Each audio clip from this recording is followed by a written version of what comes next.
Muy buenos días, hoy es miércoles 12 de junio del 2019. El Señor esté con ustedes. Lectura del Santo Evangelio según San Mateo. Gloria a ti, Señor. En aquel tiempo dijo Jesús a sus discípulos: No creáis que he venido a abolir la ley y los profetas. No he venido a abolir, sino a dar plenitud. Os aseguro que antes pasarán el cielo y la tierra, que deje de cumplirse hasta la última letra o tilde de la ley. El que se salte uno de los preceptos menos importantes y se lo enseñe así a los hombres, será el menos importante en el reino de los cielos. Pero quien los cumpla y enseñe será grande en el reino de los cielos. Palabra del Señor. Gloria a ti, Señor Jesús. No he venido a abolir la ley, sino a darle cumplimiento. Esa era como la idea que rondaba en ese momento, en los tiempos de Jesús.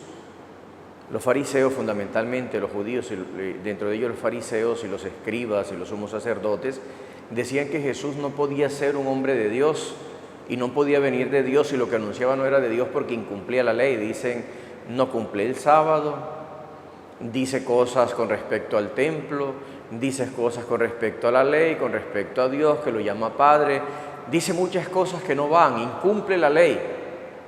Y dice Jesús: no, yo no he venido a incumplir la ley, he venido a darle pleno cumplimiento.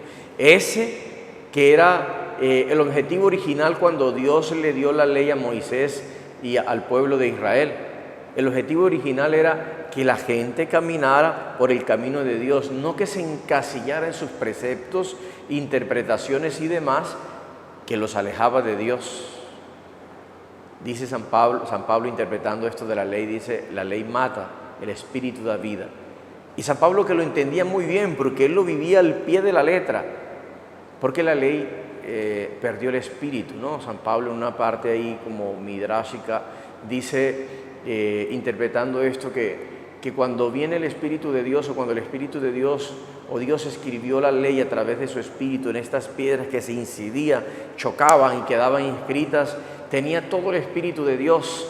Y cuando baja Moisés con las tablas de la ley, que ve la idolatría en el becerro de oro, en la adoración, el Espíritu Santo se va y por eso se quiebran las piedras.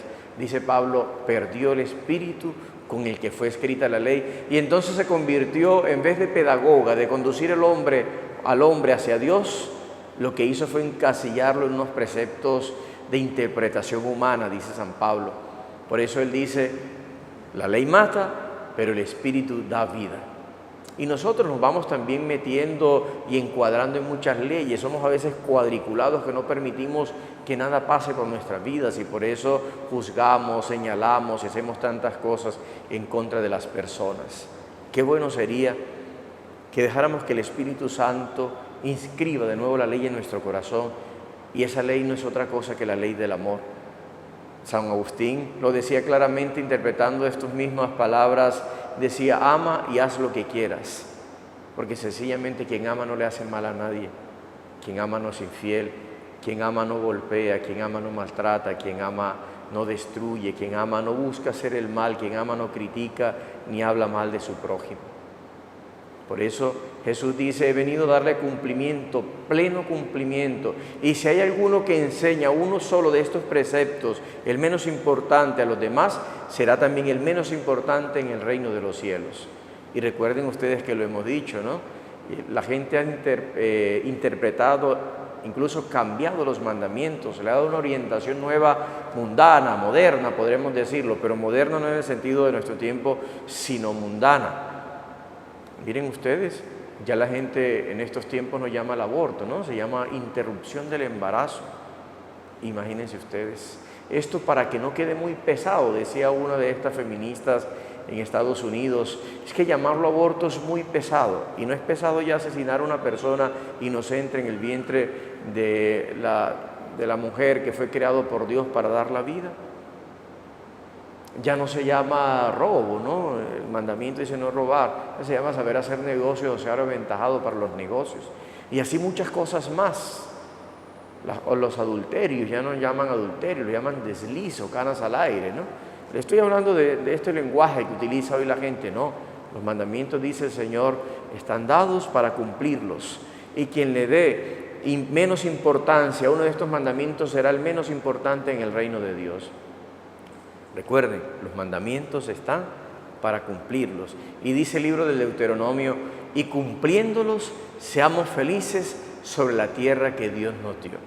Por eso atentos, los mandamientos cuando están inscritos en el corazón por el Espíritu Santo nos llama a vivir la libertad de los hijos de Dios. Y quien es libre puede amar, quien es libre puede perdonar, quien es libre puede pedir perdón, quien es libre reconstruye su hogar y su familia y no se cierra al pasado diciendo yo no puedo perdonar porque es que me han hecho mucho mal y yo no quiero que me sigan haciendo mal. Hay que darle la oportunidad a la gente de cambiar y la gente cambia cuando se siente tocada por el Señor, la gente cambia y cuando cambia entonces el Espíritu Santo llega y lo hace un hombre nuevo, capaz de amar, capaz de perdonar y capaz de pedir perdón. Que el Señor entonces nos conceda la gracia hoy de vivir los mandamientos. Recuerden que si son muchos los 10, se resumen en uno solo. Amar al Señor con todo el corazón, con toda el alma, con todas las fuerzas, con todo el ser y al prójimo como uno mismo. Hagamos esto y seremos felices. Que el Señor los bendiga a todos en el nombre del Padre y del Hijo y del Espíritu Santo. Amén. Feliz día para todos. Aleluya, aleluya.